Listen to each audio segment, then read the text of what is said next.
Bismillahirrahmanirrahim. Students, today our topic is thermoregulation in mammals from chapter number 15. बेटे mammals की अगर हम बात करें तो मैमल्स और बर्ड्स ये होते हैं एंडोथर्मिक। एंडोथर्मिक का मतलब ये है कि ये अपने अंदर हीट को प्रोड्यूस कर सकते हैं as a result of their metabolic reactions, ठीक है, और उससे अपना बॉडी टेम्परेचर बैलेंस करते हैं। सो एंडोथर्मिक। अब होता यूँ है कि मैमल्स के अंदर या बर्ड्स के अंदर जो या फिर जो एंडोथर्मिक होते हैं उनके अंदर जो स्किन में रिसेप्टर्स मौजूद होते हैं वो अपनी सराउंडिंग में से हीट को या चेंजिंग हीट को या सर्दी है या गर्मी है उसको सेंस करते हैं, ठीक है। सेंस करके हमारे ब्रेन में हाइपोथैलेमस है उसको सिग्नल दे देते हैं, ठीक है। अब हाइपोथैलेमस हमारे फोर ब्रेन का हिस्सा है और ये एक थर्मोस्टेट का काम करता है हमारे अंदर। थर्मोस्टेट होता है टेम्परेचर सेंसर, यानी टेम्परेचर को सेंस करने वाला, कम ज़्यादा उसको कि भाई अब टेम्परेचर कम हो रहा है, टेम्परेचर ज़्यादा हो रहा है, तो हमारी बॉडी में थर्मोस्टेट या फिर टेम्परेचर सेंसर जो है ना वो हाइपोथैलेमस होता है, जो कि हमारे फोर ब्रेन का हिस्सा है। वो हमारे ब्लड में से सिग्नल्स को रिसीव करता है। सिग्नल्स किस चीज़ के? चेंजिंग टेम्परेचर के, और फिर उसके मुताबिक जो है वो कूलिंग या फिर जो है कूलिंग या फिर जो हॉट है या वार्म है मैकेनिज़म्स जो हैं उनको वो एक्टिवेट करता है। अब फ़र्ज़ करें थर्मोरेगुलेशन इन कोल्ड टेम्परेचर के बारे में बताती हूँ कि अगर हाइपोथैलेमस को हमारे ब्लड में से सिग्नल मिला है कि अब जो है वो सर्दी हो रही है, ठंड हो रही है, तो अब ऐसी कंडीशन में वो क्या करेगा? हाइपोथैलेमस जो है वो हमारी बॉडी के अंदर ठंड से बचने के लिए जो वार्मथ के मैकेनिज़्म हैं उसको एक्टिवेट कर देगा, ठीक है ना। तो उसको एक्टिवेट कैसे करेगा? सबसे पहला है हमारे अंदर shivering and non shivering thermogenesis. Shivering बोलते हैं कपकपाहट को, कांपना। Shivering and non shivering thermogenesis यानी कपकपाहट। जब हमें सर्दियों में ठंड लगती है और हम कांप रहे होते हैं तो कांपने से क्या होता है? हमारे मसल्स बेसिकली एक्टिवेट हो रहे होते हैं, मसल्स मूव कर रहे होते हैं, कॉन्ट्रैक्ट हो रहे होते हैं। तो हमारे जो मसल्स हैं उनके मूवमेंट से हमारे अंदर हीट प्रोड्यूस होती है, ठीक है। तो उस कपकपाहट से हीट की प्रोडक्शन होती है और हम कुछ ही देर के बाद ठीक हो जाते हैं, कपकपाहट बंद हो जाती है। फिर कुछ देर के बाद दोबारा शिवरिंग स्टार्ट होती है, फिर हीट प्रोड्यूस होती है, फिर हम कांपना बंद कर देते हैं। तो शिवरिंग थर्मोजेनेसिस ये है कि कपकपाहट के ज़रिए या मसल्स एक्टिवेशन के ज़रिए, थर्म बोलते हैं हीट को, जेनेसिस बोलते हैं प्रोडक्शन, यानी हीट की प्रोडक्शन। तो मसल्स के मूवमेंट से हीट की प्रोडक्शन होती है। फिर है नॉन शिवरिंग थर्मोजेनेसिस।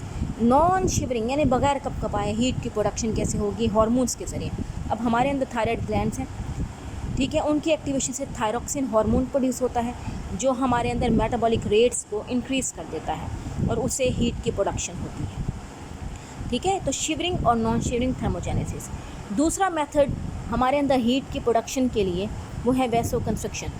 दो वर्ड्स का कॉम्बिनेशन है। वैसो बोलते हैं ब्लड वेसल्स को, कंस्ट्रक्शन बोलते हैं सिकुड़ जाना। अब हमारी स्किन के अंदर जो ब्लड वेसल्स हैं, सुपरफिशियल स्किन, ऊपर वाली स्किन जो है उसमें ब्लड वेसल्स जो हैं वो कंस्ट्रिक्ट हो जाते हैं, सिकुड़ जाते हैं, ठीक है।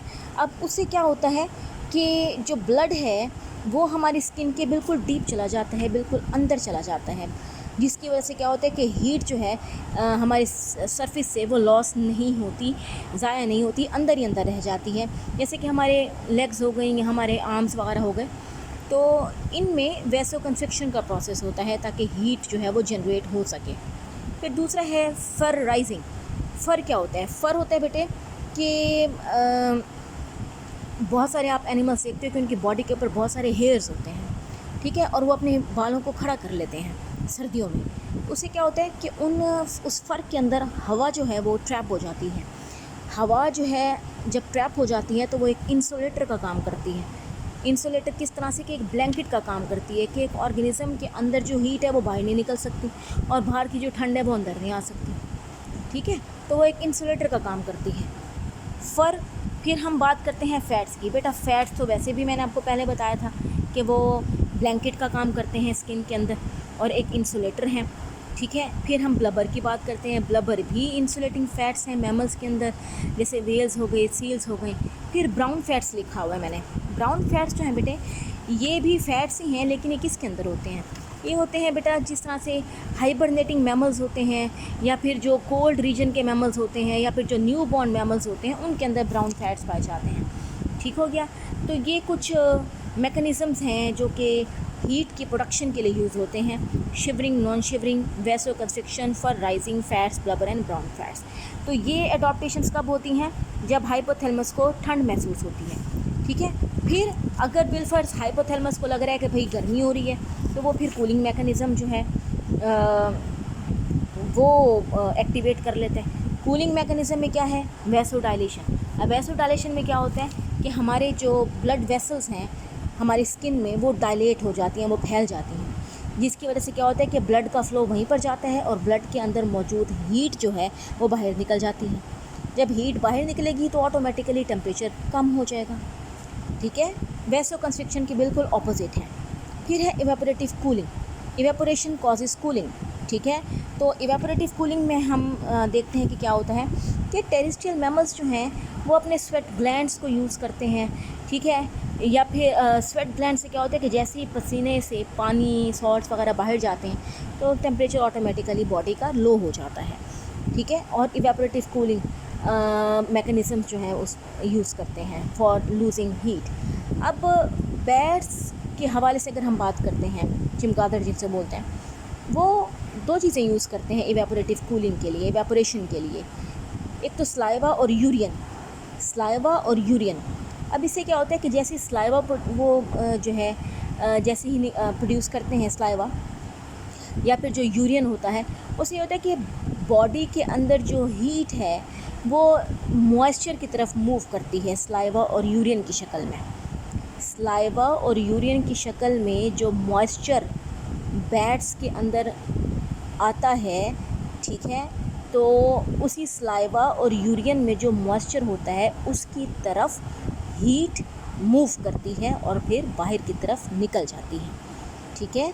As heat inside the body feels moisture in form of saliva and urine, it moves towards it and is lost, और वो बाहर निकल जाती है। ठीक है। अब जैसे बकरियों वगैरह का बताऊँ, वो जैसे यूरियन करते हैं उनकी टांगों पे यूरियन आ जाता है, तो वो यूरियन जो है उनकी टांगों को ठंडा कर देता है। तो ठंडा कैसे करते हैं कि भाई बॉडी के अंदर हीट उसी यूरियन, उन्हीं टांगों, उसी यूरियन की तरफ मूव करते हैं और फिर वहीं से बाहर निकल जाते हैं। ठीक है। अच्छा, फिर पैंटिंग लिखा हुआ, पैंटिंग बोलते हैं तेज़ तेज़ छोटे छोटे सांस लेना। जैसे एक कुत्ता है, डॉग है, वो अपनी ज़बान बाहर निकाल के हाँफ रहा होता है, तो उससे क्या होता है कि भाई रेस्पिरेटरी ट्रैक जो है बेसिकली यूज़ हो रहा होता है, या लंग्स यूज़ हो रहे होते हैं इवेपोरेटिव कूलिंग के लिए। ठीक है। जैसे ही ज़बान कुत्ता जो है जैसे बाहर निकालता है, थूक भी निकल रही होती है, तेज़ से सांस ले रहा होता है, उससे ये होता है कि उसका इवेपोरेटिव कूलिंग हो रही होती है, यानी ठीक है, और उससे फिर उसका बॉडी टेम्परेचर नॉर्मलाइज हो रहा होता है। फिर पिलेज की बात करते हैं। पिलेज क्या चीज़ है बेटा? ये सब डर्मल यानी स्किन के अंदर पिलेज जो है सब डर्मल फैटी इंसुलेशन है, इंसुलेटिंग लेयर है। सब डर्मल बोलते हैं, डर्मल स्किन को बोलते हैं, यानी स्किन के नीचे फैट्स की एक लेयर है। तो ऑब्वियसली फैट्स जो हैं वो क्या करते हैं कि इंसुलेटिंग लेयर, ये तो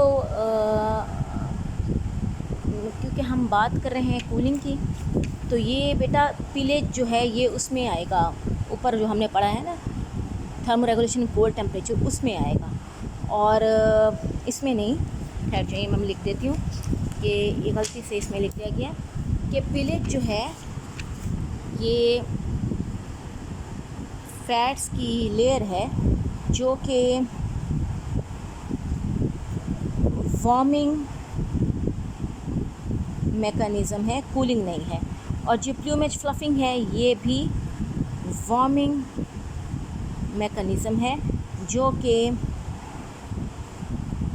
ठंड को ख़त्म करने के लिए यूज़ होते हैं, यानी they are adaptation in cold temperature. ठीक है। तो वार्म की सिर्फ ये 3 हैं और कोल्ड की हमने फर्दर 2 आपको आगे बता दिए। प्लूमेज फ्लफिंग बोलते हैं परिंदों का परों को तेज़ तेज़ से हिलाना। उसे ये होता है कि नहीं बेटे ये इसी में ही आएगा, सॉरी, ये प्लूमेज फ्लफिंग की अगर हम बात करें, परिंदे जब अपने परों को तेज़ तेज़ हिलाते हैं ना, तो उससे ये होता है कि हीट का लॉस हो जाता है, ठीक है। हीट जब लॉस होगी वैसे ही टेम्परेचर कम हो जाएगा। और जो पिलेज है जस्ट ये हमारे पास वार्मिंग में आएगा कि सब डर्मल फैटी लेयर इंसुलेशन है,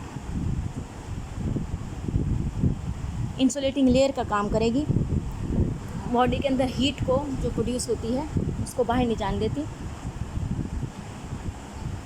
तो सिर्फ पिलेज को आप इसमें से कट कर दें, बाकी जो प्लूमेज फ्लफिंग है, इवेपोरेटिव कूलिंग, वेसोडाइलेशन, ये हमारे अंदर जो है वो एडॉप्टेशंस हैं इन वार्मिंग टेम्परेचर में।